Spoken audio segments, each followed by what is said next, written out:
पानी आने लगा है और जो वर्षा ऑलरेडी हो रहा है तो नदी में तो पानी जाएगा ही। तो इस प्रकार जो पानी पहाड़ों से आ रही है और वर्षा हो रहा है जिसके वजह से ये जो नदी है यहाँ। Good morning students and my dear friends, I am Adarsh Kumar, welcome back in channel Mahabharat Gyan Kendra. तो जैसा कि आप लोग जानते हैं कि आज हम लोग भूगोल पढ़ेंगे, ठीक है, भूगोल के बारे में पढ़ेंगे, यानी कि बाढ़ और सूखा के बारे में। अगर पिछले वीडियो की मैं बात करूं तो पिछले वीडियो में मैंने आप लोगों को आपदा के बारे में बताया था कि आपदा दो तरह से आते हैं, पहला प्रकृति की वजह से और दूसरा मानव की वजह से। और कहीं ना कहीं मैं उसके एग्जाम्पल के बारे में आप लोगों को बता चुका हूँ। अगर आप लोग पिछले वीडियो को देख लेते हैं उसके बाद ये वीडियो को देखिएगा तो आप लोग को अच्छी तरह समझ में आएगा। अब बात करते हैं बाढ़ और सूखा या अकाल के बारे में, यानी कि फ्लड एंड फैमिन के बारे में। तो पहले हम लोग पढ़ेंगे बाढ़ के बारे में कि बाढ़ कैसे आता है और उनका प्रबंधन क्या है। तो आइए देखते हैं। तो ये कह रहा है कि यह एक प्राकृतिक आपदा है जो अत्यधिक वर्षा होने से नदियों की क्षमता में सामान्य से अधिक पानी, ठीक है, पानी होने का उत्पन्न होता है। कह रहा है कि नदियों में जितनी पानी बह रही थी, ठीक है, अब उसका फ्लोएशन अधिक हो जाता है, यानी कि उसमें पानी अधिक हो जाता है, पानी की मात्रा है, क्योंकि वर्षा हो जा रही है ना। वर्षा होने से नदियों में पानी की मात्रा अधिक हो जाती है, जिसके वजह से वो क्या करता है कि नदियों के किनारों से, ठीक है, नदियों के किनारे से बाहर मैदानी भागों में बहने लगता है, जो कुछ ही समय में बाढ़ का रूप धारण कर लेता है, ठीक है, और धारण कर लेता है, जिससे अत्यधिक जनधन और फसलों की हानि होती है। तो आइए अब हम डायग्राम समझते हैं कि ये कैसे घटता है, ठीक है। तो जैसा कि देख रहे हैं आप लोग, ये हमारा डायग्राम है यहाँ से यहाँ तक, और ये है पहाड़, और पहाड़ से ये पानी जो बह रहा है, और ये सब बादलें हैं, और ये मैंने डैम बना रखा है, डैम यानी कि बांध, ठीक है, जो कि पानी को कम मात्रा में यहाँ से फ्लो करा सके। यहाँ से अधिक पानी फ्लो कर रहा है, यहाँ से कम पानी को फ्लो करा सके। और ये एक बस्ती है, यानी कि बोल सकते हैं इसे छोटा गांव, ठीक, समझ पा रहे हैं आप लोग। तो देखिए अब वर्षा अधिक होने लगा, पहले तो समान से पानी फ्लोएशन कर रहा है इसमें, यदि वर्षा होने लगी है, ठीक है, तो ये यहाँ से पहाड़ से भी पानी आने लगा है, और जो वर्षा ऑलरेडी हो रहा है तो नदी में तो पानी जाएगा ही, और ऊपर से एक पहाड़ से भी पानी आता है, सभी जगह पहाड़ों से आता होगा फिर से। और जो वर्षा हो रहा है तो पानी नदी में तो गिरेगा ही, ठीक है। तो इस प्रकार जो पानी पहाड़ों से आ रही है और वर्षा हो रहा है जिसके वजह से ये जो नदी है यहाँ पर बड़ी सी नदी है पहले, ठीक है, तो उस नदी में पानी का जो मात्रा है अधिक हो जाता है, जिसके वजह से जो ये बांध है, ठीक है, बांध टूट जाता है।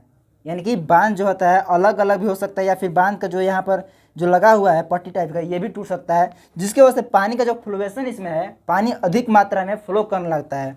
और कहीं ना कहीं जो यहाँ पर ऐसा लगा हुआ है पानी, तो जैसे कि पानी यहाँ से देख रहे हैं कि आप लोग फ्लो करके इधर जा रही है, ठीक है, गाँव से इधर हट के पानी फ्लो कर रहा है। लेकिन अगर पानी अधिक इससे गुजरने लगे तो कहीं ना कहीं आप देख रहे हैं कि इसको भी तोड़ देगा, ठीक है, इसको तोड़ सकता है और तोड़कर और गांव में चला जाएगा, जिसकी वजह से यहाँ पर पानी की अधिक हो माने पानी अधिकता मात्रा में यहाँ पर फैल जाएगा, जो कि एक बाढ़ का रूप धारण कर लेगा, और कहीं ना कहीं आप लोग के घर को भी बहुत ही हानि पहुँचाएगा, और जो फसल आपने लगाया होगा उसको भी हानि पहुँचाता है। तो इस प्रकार से आप लोग समझ पाएंगे इसको। अब आप लोग इसका स्क्रीनशॉट ले लें। मतलब कैसे, तो पहले तो वर्षा हुई और दूसरा जो है जो इधर पर्वत से जो पानी आ रही है तो नदियों में मिल जाती हैं। और यहाँ पर देख पा रहे हैं आप लोग कि ये जो बांध लगा हुआ है तो ये इतना पानी की मात्रा नदी में हो जाती है पानी के बरसने की वजह से कि ये डैम को भी तोड़ देती है, और तोड़ के ये आगे की ओर बढ़ती है और विनाशकारी मतलब विनाशकार की रूप एक ले लेती है, जिसकी वजह से जो गांव का किनारा जिसकी वजह से यह विनाशकारी रूप धारण कर लेती है और आगे तोड़ते हुए इस डैम को आगे की ओर बढ़ती है।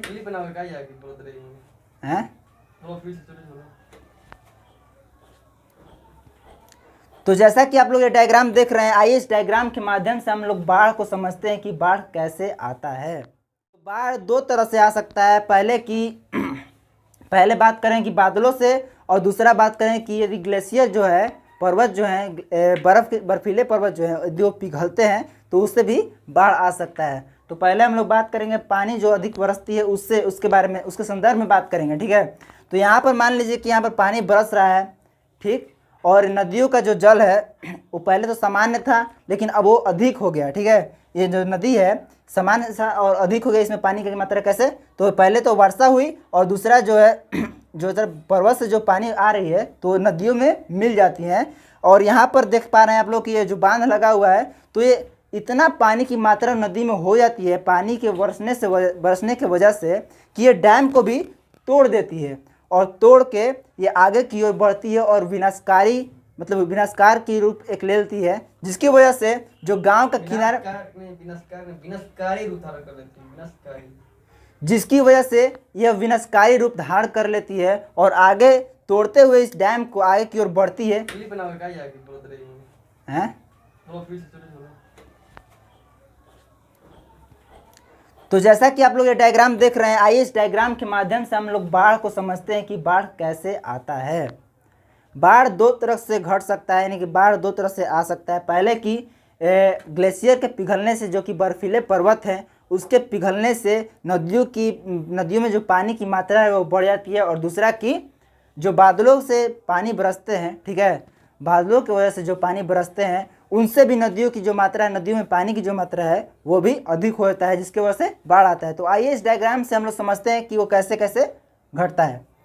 तो देख पा रहे हैं कि आप लोग ये बादल है जिनसे पानी बरस रहा है और ये है कहीं ना कहीं पहाड़ से भी पानी जो इकट्ठा होते हुए नदियों में आ रहा है और जो पानी बादलों से आ रहा है वो भी आ रहा है। तो इस प्रकार से जो नदियों में पानी की जो मात्रा होती है वो अधिक हो जाती है, जहाँ से अगर वहाँ पर यदि डैम भी लगा होता है, डैम जो देख पा रहे हैं आप लोग ये लगाया गया है यहाँ पर, तो ये डैम को भी क्या कर देती है, तोड़ देती है। क्यों तोड़ देती है? क्योंकि वहाँ पर पानी की मात्रा अधिक हो जाता है, वहाँ पर प्रेशर यहाँ पर लगने लगता है पानी का, जिसकी वजह से डैम जो होता है टिक नहीं पाता है और खंड खंड हो जाता है, यानी कि टूट जाता है। और इस प्रकार से ये तोड़कर डैम को आगे की ओर बढ़ती है और एक विनाशकारी रूप धारण कर लेती है और इसके रास्ते में जो भी आता है वो उसको तहस नहस कर देती है। जैसा कि आप लोग देख पा रहे हैं यहाँ पर ये गांव का एक किनारा है, वो इसको क्या कर देगी, जब यहाँ से गुजरेगी डैम को तोड़ते हुए तो ये किनारे को भी तोड़ देगी, ठीक है, क्योंकि इसके रास्ते में जो भी आगे एक विनाशकारी रूप ले चुकी है तो ये इसको भी तोड़ देगी। और इस तरह से ये पानी जो है, इस तरह से जो पानी है ये पूरे गाँव में प्रवेश कर चुकेगी, ठीक है, प्रवेश कर जाएगी, जिसकी वजह से ये पूरा गाँव जो है जलमग्न हो जाएगा और इसमें जो भी जन धन लोगों के पास जो भी होगा वो सब क्या हो जाएगा, नष्ट हो जाएगा, बर्बाद हो जाएगा। यहाँ तक कि फसलें भी जो किसान की लगाई होती है वो सब भी बर्बाद हो जाएगी। आई होप कि आप लोग समझ पा रहे हैं कि ये किस तरह से घटती है, ठीक है। तो आप लोग इसका स्क्रीनशॉट ले लें। तो आइए पढ़ते हैं बाढ़ के प्रमुख कारण कि बाढ़ किन किन कारणों से आती है। चलिए देखते हैं एक एक पॉइंट को हम लोग। पहला पॉइंट हमारा है वर्षा की अधिकता, यानी कि वर्षा अधिक मात्रा में जब किसी स्थान पर होती है तो नदियों की जो लेवल होती है, जिसमें नदियों में जो पानी की मात्रा होती है उसका लेवल क्या होता है, बढ़ जाता है, जिसकी वजह से बाढ़ आने की आशंका हो जाती है, फिर बाढ़ आ जाता है। तो पहला पॉइंट हमारा क्लियर हो चुका है। दूसरे पॉइंट को देखते हैं। कह रहे हैं कि बर्फीले पर्वत के पिघलने से, जैसा कि आप लोग जानते हैं कि जो सियाचिन ग्लेशियर है वो बर्फ़ का है ग्लेशियर, ठीक है, तो वहाँ पर गर्मियों के मौसम में क्या होता है, बर्फ़ पिघलने लगते हैं, जिनकी वजह से वहाँ की नदियों की क्या होती है, स्तर बढ़ जाता है, यानी कि वहाँ का लेवल बढ़ जाता है नदियों की, जिसकी वजह से बाढ़ आने की वहाँ पर भी संभावना या फिर बाढ़ आ ही जाता है। ओके, देखते हैं तीसरे पॉइंट को। तीसरा पॉइंट हमारा कहता है कि नदियों की धारा में परिवर्तन से। अब बात करें नदियों की धारा में परिवर्तन से, तो जैसा कि आप लोग जानते होंगे कोसी नदी के बारे में, जो कि बिहार का शोक भी कहा जाता है, क्योंकि वो हमेशा अपनी नदियों की हमेशा अपनी धारा के परिवर्तन को चेंज करते रहता है। धारा की जो उसका दिशा है वो हमेशा उसको चेंज करते रहता है, जिसकी वजह से कोसी नदी में बाढ़ आता है, ठीक है, उत्तरी बिहार में बाढ़ आता है। तो आई होप कि आप लोग समझ पा रहे हैं तीसरे पॉइंट को भी। चलिए अब देखते हैं चौथे पॉइंट की ओर। चौथा पॉइंट हमारा है वनस्पतियों की विनाश से। अब बात करें वनस्पतियों की विनाश से, तो जैसे कि आप लोग जानते ही हैं कि मानव लोग जो है इतना बदमाश है कि वनस्पति को काट देता है। जैसे कि आप लोग जानते हो कि उत्तरी हिमालय में, हाँ, उत्तरी हिमालय में जो वनस्पतियों की संख्या जो थी वो सब मतलब कि लगभग कम हो चुकी है, जो कि बाढ़ आने का एक प्रमुख कारण है, ठीक है, क्योंकि वहाँ से बहुत बड़ी बड़ी नदियाँ जो हिमालय से निकलती है, ठीक है, तो उसको कहीं ना कहीं वनस्पति वहाँ की रोकती थी, लेकिन वहाँ की वनस्पतियों को क्षति होने से, ठीक है, बाढ़ का आने का आशंका बढ़ जाता है। चलिए अब देखते हैं पांचवें पॉइंट को हम लोग। पांचवा पॉइंट हमारा है तटबंध और तटीय अधिवास से। कहने का मतलब है कि जो हम लोग नदियों के पास जो बांध बनाते हैं, कहीं ना कहीं नदी में पानी का स्तर बढ़ने से, ठीक है, उस बांध को टूटने से भी बाढ़ आ जाता है। यदि आप बांध को यदि मजबूत बनाते हो तो बाढ़ जल्दी आता नहीं है, लेकिन यदि यदि बांध आपका कमज़ोर होता है तो नदियों में पानी की मात्रा बढ़ने से वो क्या होता है, बांध टूट जाता है, जिसके वजह से बाढ़ आ जाता है। तो आई होप कि आप इस पॉइंट को भी समझ। आइए अब देखते हैं बाढ़ का प्रबंधन। जैसा कि आप लोग डायग्राम में देखे हैं कि जो बाढ़ आया है, ठीक है, इससे बहुत सारी जनधन और मनुष्य को क्षति पहुंची है, ठीक है, फसल बर्बाद हो गए हैं। तो ऐसा ना हो तो उसके लिए हम लोग क्या करना चाहिए, ठीक है, तो आइए उसको देखते हैं। तो बाढ़ का प्रबंधन, ठीक है, पहला पॉइंट देखते हैं हम लोग। पहला पॉइंट हमारा है कि ढालू भूमि पर वृक्षारोपण, यानी कि जो ढालू भूमि है जहाँ से पानी तीव्र गति से फ्लो करते हुए बहेगा, ठीक है, तो क्या करें कि हम लोग ढालू भूमि पर वृक्षारोपण करते हैं, यानी कि वृक्ष लगाते हैं अधिक मात्रा में, ताकि वो पानी की प्रवाह को रोके, ठीक है, पानी की अधिकता को रोके, जिससे कि बाढ़ आने की संभावना है वो न रहे। ठीक है, तो पहला पॉइंट आप लोग समझ चुके हैं। चलते हैं दूसरे पॉइंट की ओर, जो कि हमारा है नदियों पर तटबंधों का निर्माण। कह रहा है कि नदी जो हमारे हैं, ठीक है, नदी है जो हमारे, जैसा कि यहाँ पर आप लोग देख रहे हैं, नदी जो है यहाँ पर एक तटबंध यानी कि बांध बना दें, यहाँ पर नदियों के तट पर बांध बना दें, और वो भी कैसा बांध, मजबूत, जिससे कि जो नदी में अधिक मात्रा में यदि पानी बहे, जो प्रेशर लगा जिससे कि वो बांध न टूटे, तो उससे भी कहीं ना कहीं हम लोग बाढ़ से बचने में मदद मिल जाएगी, यानी कि प्रबंधन हो जाएगा बाढ़ से। ठीक है, तो आई होप समझ पा रहे होंगे आप लोग। चलते हैं तीसरे पॉइंट पर। तीसरा पॉइंट हमारा कह रहा है कि जल निकासी का उत्तम प्रबंधन।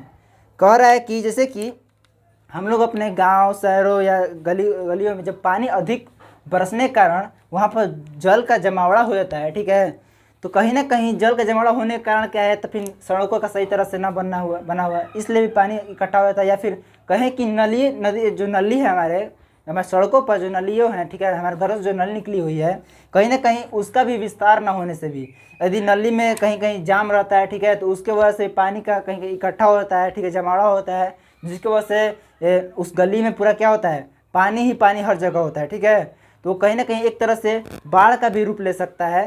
तो इस प्रकार से हम लोग क्या करना चाहिए कि उस नलियों को साफ करना चाहिए, नलियों का विस्तार कर देना चाहिए, ताकि पानी जब वर्षा हो तो पानी आराम से उस नली के माध्यम से निकल जाए, ताकि जल का जमावड़ा ना हो, और जिससे हम लोग बाढ़ से बच सके। ठीक है, आई होप कि आप लोग इसको भी समझ चुके होंगे, इस पॉइंट को। चलते हैं चौथे पॉइंट की ओर। चौथा पॉइंट हमारा कह रहा है कि जलाशयों का निर्माण। अब जलाशयों का निर्माण कहने का मतलब आइए इसको समझाते हैं। जैसे कि मान लीजिए कि ये हो गया पहाड़, ये भी पहाड़ हो गया, और ये भी पहाड़ हो गया, ठीक है, ये पहाड़, और बीच में मान लीजिए कि हम लोग जलाशय बना दिए, जो कि मान लीजिए कि जब वर्षा होती है तो पानी जो होती है पहाड़ों से निकल के पहाड़ों से गिरते हुए इस जलाशय में, मतलब कि इस बड़ा सा डैम है उसमें क्या हुआ, इकट्ठा हो जाती है। कहीं ना कहीं जब अधिक पानी हो जाती है इसमें, तो ये भी क्या करेगा, यहाँ से फ्लो करने लगेगा, यहाँ से ओवरफ्लो करने लगेगा, और जो कि गाँव में जाकर क्या करेगा, वहाँ पर बाढ़ का समस्या उत्पन्न करेगा। इसलिए क्या करते हैं हम लोग कि जस्ट इसके ही बाद हम लोग क्या करेंगे, एक और डैम बड़ा सा बना देंगे, बहुत बड़ा डैम बना देंगे, जिसको क्या करेगा कि जो ओवरफ्लो हो रहा है पानी वो इसमें आकर इकट्ठा हो जाए और बाढ़ की समस्या से हम लोग बच जाएँ। ठीक है, तो आई होप आप लोग इसको भी समझ में आ गया होगा। चलते हैं नेक्स्ट पॉइंट की ओर। नेक्स्ट पॉइंट हमारा क्या है, नदियों के प्रवाह क्षमता में विस्तार। कहने का मतलब ये है कि जो भी नदी नाला हमारे गांव शहरों में है, ठीक है, तो जो भी छोटे छोटे नदी नाला गांव शहरों में हमारा है, कहीं ना कहीं हम लोग उसको यदि विस्तार कर देते हैं, उसको बड़ा कर देते हैं, तो कहीं ना कहीं हम लोग बाढ़ से बच सकते हैं। अब बताएं कैसे, जैसे कि मान लीजिए यहाँ पर छोटा सा नदी है, ठीक है, हमारे गाँव से बाहर छोटा सा नदी है, और वर्षा हुई, ठीक है, और पानी सभी जगह से इस नदी में इकट्ठे होने लगे, तो ये नदी क्या करेगी, पानी को ओवरफ्लो कर देगी, जो कि हमारे गाँव में शहरों में क्या कर तबाही मचा देगा, बाढ़ का रूप ले लेगा यार। ठीक है, तो इसको रोकने के लिए क्या करना होगा हम लोग को, या तो फिर हम इस नदी के नदी का विस्तार कर देंगे, नदी को क्या करेंगे, बड़ा कर देंगे, ठीक है, बड़ा बना देंगे, ताकि पानी इकट्ठा हो जाए आराम से, ठीक है, और पानी ओवरफ्लो ना कर पाए, और इससे हम लोग बच सकते हैं। तो आई होप कि आप लोग को इस पॉइंट को समझ में आ गया होगा। इस पॉइंट को आई होप कि आप लोग ये पॉइंट को अच्छी तरह समझ गए होंगे। ठीक है, तो चलिए इसके बाद हम देखेंगे कि बाढ़ से बचने का मतलब कि बाढ़ से कैसे अपना सुरक्षा करें। ठीक है, बाढ़ से अपना सुरक्षा कैसे करें उसके बारे में जानते हैं। तो आइए देखते हैं बाढ़ से सुरक्षा में बचाव का उपाय कि यदि बाढ़ आए तो उससे पहले हमें किन किन उपायों का प्रबंध करना चाहिए, ठीक है, जिससे कि आप सुरक्षित हो सके बाढ़ से। तो आइए देखते हैं एक पॉइंट को हम लोग। पहला पॉइंट हमारा है कि नदी या तटों के जल निकासी का उत्तम प्रबंध करना चाहिए। नदी जो है आपका तट आपके गाँव के आसपास जो भी होगा, जहाँ पर आप रह रहे हैं, ठीक है, तो क्या कीजिए, एक नदी का विस्तार कीजिए जिससे कि पानी का जमावड़ा न लगे और पानी जो है निकल सके, ठीक है। चलते हैं नेक्स्ट पॉइंट की ओर। नेक्स्ट पॉइंट हमारा कह रहा है कि किसी ऊंचे स्थान या पेड़ों पर चले जाना चाहिए। यानी कि अब जिस इलाके में रह रहे हैं वहाँ कोई ना कोई ऊंचा स्थान होगा, ठीक है, तो यदि बाढ़ आता है तो आप लोग ऊंचे स्थान चले जाइए, या तो पेड़ पर चढ़ जाइए, ठीक है, या कहीं पहाड़ वहाड़ होगा तो उस पर चढ़ जाइए, जिससे आप सुरक्षित हो सकते हैं। चलते हैं नेक्स्ट पॉइंट की ओर। नेक्स्ट पॉइंट हमारा है ट्यूब में हवा भर के रखना चाहिए। यानी कि बाढ़ आने वाला है, आपको यदि थोड़ा सा भी अंदाज़ा हो तो आप क्या करें कि ट्यूब में हवा भर ले, और उस समय आप बाढ़ के यदि आसपास होते हैं तो ट्यूब में हवा भर के रख ले रहिएगा। यदि आप बाढ़ के चपेट में भी आइएगा तो उससे आप क्या, डूबने से आपको बचाएगा वो, ठीक है, डूबने से बचाएगा। तो इस तरह से भी आप बाढ़ से बच सकते हैं। चलते हैं नेक्स्ट पॉइंट की ओर। नेक्स्ट पॉइंट हमारा है घर में मजबूत रस्सी रखना चाहिए। इसका कहने का अर्थ यह है कि यदि बाढ़ आया हुआ है, ठीक है, और आप घरों से बाहर निकलने, क्योंकि बाढ़ में तो आपका घर भी चपेट में आ सकता है ना, तो यदि आप घर से निकल कर यदि आप ऊंचे स्थान पर जा रहे हैं तो उस समय आपको क्या लेना हो, रस्सी लेना चाहिए, मजबूत रस्सी लेना चाहिए। और ये ट्यूब तो बताई ही आपको पिछले वाले में कि ट्यूब लेना चाहिए, रस्सी लेना चाहिए, ताकि यदि आप बाढ़ में फंस जाएं तो आपको रेस्क्यू कर ले जाए या फिर आप रस्सी के माध्यम से निकल सके उससे, ठीक है। चलते हैं नेक्स्ट पॉइंट की ओर। नेक्स्ट पॉइंट हमारा है पानी, गैस का लाइन एवं बिजली की स्विच को बंद करके रखना चाहिए। यानी कि आपको अंदाज़ा जब हो कि बाढ़ आने वाला है तो उससे पहले आपको क्या क्या बंद करना चाहिए, पानी की जो नल होगा, ठीक है, टंकी की जो सप्लाई होगी उसको बंद कर दें, गैस की लाइन जो होगी उसको बंद करें, जहाँ से गैस फ्लो करता है आपके, ठीक है, चूल्हे में, तो उसको बंद कर देना चाहिए। एवं बिजली की स्विच को बंद कर देना चाहिए। ये जो बोर्ड होता है उसके स्विच को बंद कर देना चाहिए, ताकि पानी से उसको शॉर्ट सर्किट ना हो, करंट फ्लो ना करे, ठीक है। पानी में आप लोग जानते हैं कि पानी में करंट फ्लो करता है, तो इस तरह से वो फ्लो ना करे, ठीक है। तो ये सब प्रबंध आप लोगों को करना चाहिए जिससे कि आप अपने लाइफ को सुरक्षित कर सकते हैं। तो आप लोग इसका स्क्रीनशॉट ले लीजिए। तो आइए अब देखते हैं कि बाढ़ की स्थितियों में अपनाए जाने वाले आकस्मिक प्रबंधन का वर्णन। यानी कि ये अचानक यदि बाढ़ आ जाता है तो हमें किस प्रकार का कार्य सबसे पहले करना चाहिए, ठीक है, तो उसके बारे में वर्णन किया गया है। तो आइए हम लोग देखते हैं, कम ऑन विद मी। बाढ़ आने पर पहली प्राथमिकता लोगों को बचाना होना चाहिए। यानी कि बाढ़ आ गया तो पहले हम लोग लोगों को न बचाकर पहले संपत्ति को बचाए, ऐसा नहीं, लोगों को पहले बचाना चाहिए, संपत्ति तो बाद में भी हम लोग इकट्ठा कर सकते हैं, ठीक है। तो पहले हम लोग क्या करेंगे, लोगों को बचाएंगे। उसके बाद कह रहे हैं कि बहते लोगों को नाव पर बैठाकर या तैराकों की मदद से बाहर निकालना चाहिए और पुनः उन्हें सुरक्षित स्थानों पर पहुंचाना चाहिए। सुरक्षित स्थान क्या हो सकते हैं, तो हमारे रेलवे लाइन, सड़क या फिर तटबंध जो कि गांव से बाहर हो, ठीक है, क्योंकि गांव तो पानी में डूबा हुआ है, ठीक है। तो गांव से बाहर रेलवे लाइन, तटबंध जो भी हो, सड़क हो, तो वहाँ पर हमें चले जाना चाहिए, ठीक है।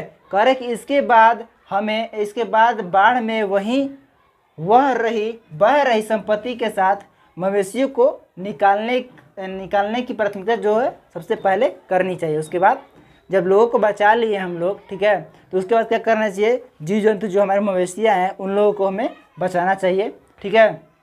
और फिर कह रहा है कि उसके तत्पश्चात हमें क्या करना चाहिए, उसके तत्पश्चात उनके लिए भोजन का प्रबंध करना चाहिए। जब हम लोग सभी लोगों को बचा लिए तो उसके बाद क्या करेंगे, हम लोग गांव से बाहर जाएंगे किसी सुरक्षित स्थान पर, और वहां पर हम लोग क्या करेंगे, भोजन का प्रबंध करेंगे सभी लोगों के लिए, ठीक है।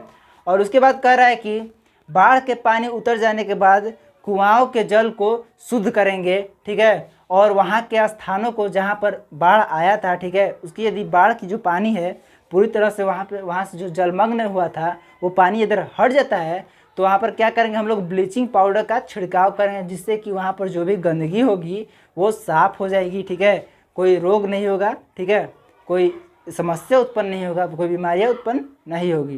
तो आई होप कि आप लोग समझ पाए होंगे इसको, क्योंकि मैं इसे पूरी मेहनत से इसे डील किया हूँ, ठीक है, पूरी मेहनत लगा कर इसे क्या किया मैंने आप लोग के सामने प्रस्तुत किया है, ठीक है। तो आप लोग थोड़ा ध्यान से इसे देखें, समझें और कुछ नहीं यार बस।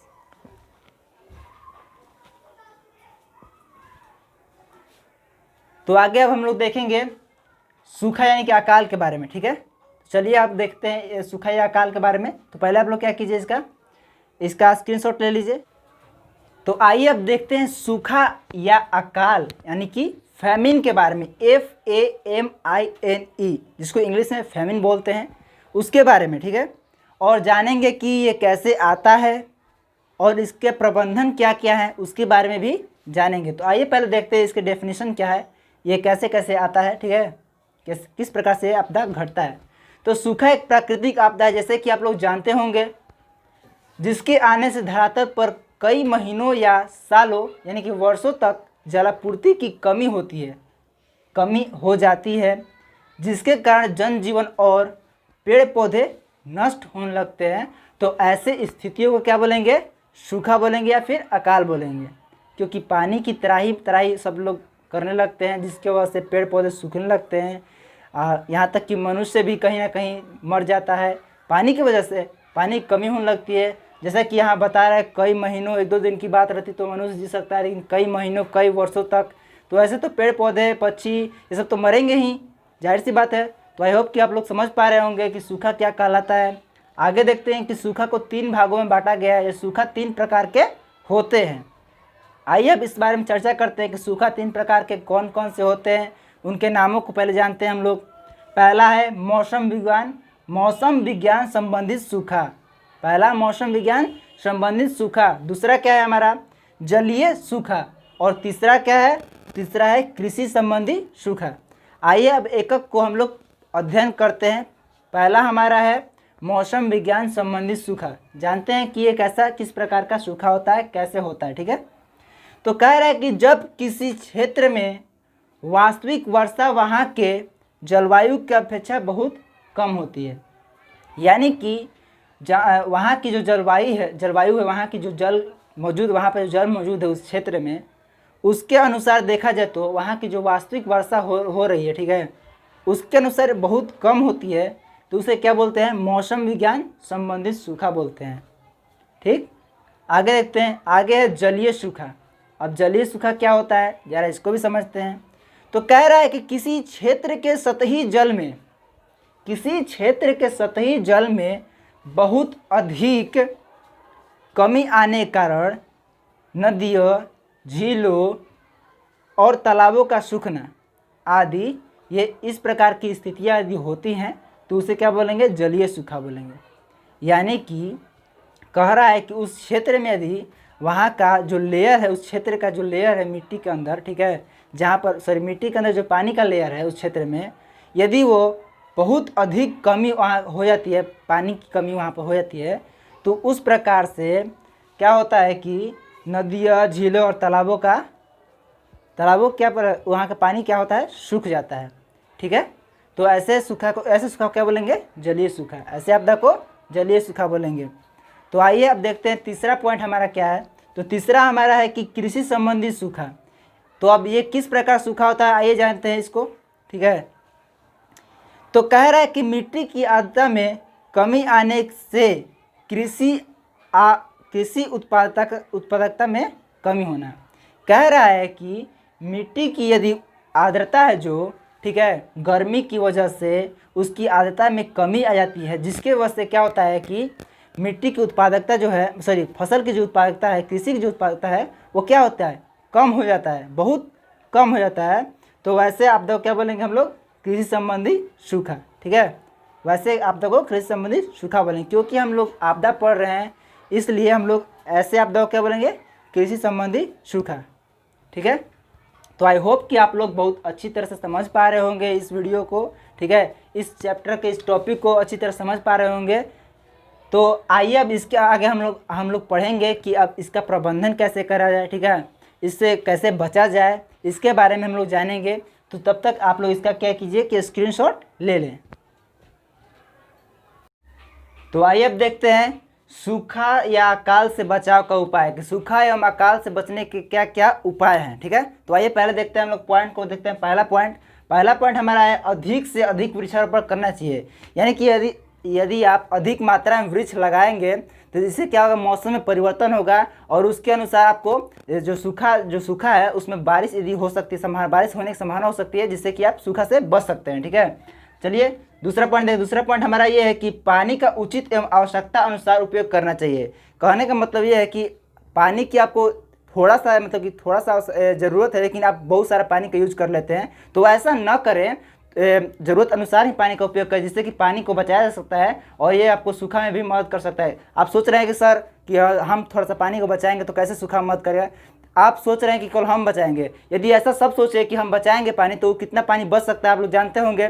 अगर उससे बचाया जाए तो आप लोग को सूखा में अवश्य मदद करेगा वो। ठीक है, चलते तीसरे पॉइंट को देखते हैं। तीसरा पॉइंट करें कि वर्षा के पानी को संचित करना चाहिए। यानी कि जो वर्षा हो रही है वैसे स्थिति में यदि आपको लगे कि हाँ अकाल पड़ सकता है या सूखा हो सकता है, तो वैसा मौका आता है कि वर्षा हो रही है तो उसमें पानी क्या करना चाहिए, हमें संचित करना चाहिए, ताकि वो उसके आवश्यकता अनुसार हमें उसका उपयोग कर सकें। ठीक है, चलते हैं चौथा पॉइंट की ओर। चौथा पॉइंट हमारे ये कह रहा है कि कृषि हेतु सिंचाई के लिए उचित तकनीकी का प्रयोग करना चाहिए। यानी कि जो कृषि मतलब करते हैं लोग, ठीक है, तो ज़्यादा पानी का उपयोग न करके थोड़ा पानी से ही वो सिंचित कर लें सभी मतलब फसलों को। इसके बारे में हमें सोचना चाहिए, ताकि उससे हम लोग पानी को अच्छी तरह से बचा कर सकते हैं। ठीक है, और वो इस तरह से हम लोग सूखा से बच सकते हैं। और पांचवा पॉइंट हमारा यह है कि सुखाड़ से बचने के लिए अभियान चलाना चाहिए। और ये सबसे अहम बात है कि हमें लोगों को जागरूक करना चाहिए ताकि सुखाड़ से बचा जा सके। हमें अभियान चलाना चाहिए सूखा के बारे में कि हाँ लोग को पानी की बचाव करना चाहिए। ठीक है,